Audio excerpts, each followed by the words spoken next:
కుంభరాశి ధనిష్ట నక్షత్రం 3, 4 పాదాలు, శతభిష నక్షత్రం 1, 2, 3, 4 పాదాలు, పూర్వభాద్ర నక్షత్రం 1, 2, 3 పాదాలు వెరసి కుంభరాశి. ఈ కుంభరాశి జాతకులకి కరెక్ట్గా 12వ స్థానంలో అంటే ఖర్చు స్థానంలోనే, వ్యయస్థానంలోనే పాక్షిక చంద్రగ్రహణం చంద్రుడికి జరుగుతున్నది ఆగస్టు 7వ తేదీ. అక్కడి నుంచి ఒక 3 మాసాల పాటు దాని ప్రభావం ఉంటుంది. అంటే ఖర్చు స్థానంలో గ్రహణం జరిగిందని ఉన్నదంతా ఖర్చు అయిపోతుందని మాత్రం అనుకోవద్దు. ఖర్చు వ్యయం అంటే ఏమిటి? ఏదో ఒక దానికోసం కొంత కష్టపడతారు, ఒక ప్రయోగం కోసం కష్టపడతారు, ఏదో ఒక పేపర్ మీద రాద్దాం అనుకుంటారు, ఒకరికి ఉత్తరం రాద్దాం అనుకుంటారు, లేకపోతే మరొక కథ రాద్దాం అనుకుంటారు, లేక ఒక స్టోరీ, ఒక స్క్రీన్ ప్లే ఏదో తయారు చేద్దాం అనుకుంటారు. తీరంతా చేసినంత అక్కడ ఏదో వర్షం నీళ్ళు పడవచ్చు, ఖరాబ్ కావచ్చు. అంతే తప్ప ఆర్థికంగా నష్టపోతారు మాత్రం అనుకోవద్దు. అంటే ఇక్కడి నుంచి ఒక వ్యక్తి కోసంగా దాదాపు ఒక 4 కిలోమీటర్ల పాటు నడిచి వెళ్ళారనుకోండి, బస్సు లేని కారణంగా. తీరా అక్కడికి వెళ్ళిన తర్వాత ఆ వ్యక్తి లేడనుకోండి, నిరాశ గురవుతారు, వేస్ట్ అయిపోయింది అనుకుంటారు. కనుక అది కూడా ఖర్చు కిందే.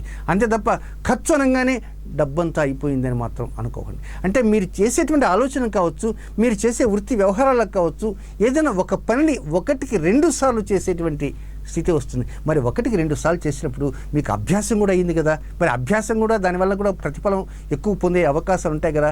కనుక ఏంటంటే ప్రాక్టీస్ పెరిగింది. ప్రాక్టీస్ పెరిగిన కారణంగా ఎక్కడన్నా మొదలు చేసిన తప్పు రెండవసారి గుర్తించి ఆ తప్పును ఒప్పుగా మార్చుకోవడానికి అవకాశం అనేది ఈ గ్రహణం మీకు ఇచ్చింది కదా. మరి దాన్ని ఆ విధంగా ఎందుకు అర్థం చేసుకోకూడదు? సో ఏతావాత చెప్పొచ్చేది ఏంటంటే, ఏదైనా ఒక పనిని 1కి 2 సార్లు, ఒక్కోసారి 3 సార్లు, ఒక్కోసారి 4 సార్లు కూడా చేయాల్సి వస్తుంది. నేను కూడా అంతా ఒక్కోసారి ఒక జాతకం రాద్దాం చూస్తాను, జాతకం రాస్తాను, అంతా రాసేస్తాను, ఆ పేజీ పక్కన పెట్టేస్తాను.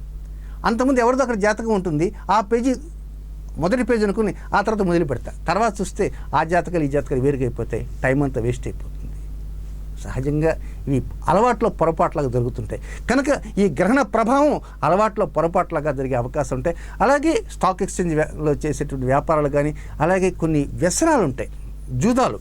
అలాంటి జూదాల వైపు వెళ్లకుండా వీలైనంత వరకు 90 రోజుల పాటు చక్కగా మీ ఇష్టదేవాన్ని ప్రార్థించుకుంటూ చివరిలో చెప్పేటువంటి పరిహారాన్ని కొంత పాటించడానికి ప్రయత్నం చేయండి. అనుకూలమైన పరిస్థితులు తప్పకుండా వస్తాయి. పరిహారాన్ని పాటించింది మాత్రం సిద్ధాంతి గారు 4 సార్లు చేసే పని ఒకసారే చేస్తామని అనుకోవచ్చు. ఒకసారి చేసే పని 4 సార్లు చేస్తారు, కానీ 4 సార్లు చేసిన ప్రాక్టీస్ బాగా పెరుగుతుంది, కానీ లబ్ధి బాగా వస్తుంది. 3 రూపాయలు వచ్చే చోట 36 రూపాయలు వచ్చేటువంటి అవకాశం ఉంటే కనుక పరిహారాన్ని పాటించడానికి ప్రయత్నం చేయండి కుంభరాశి జాతకులు.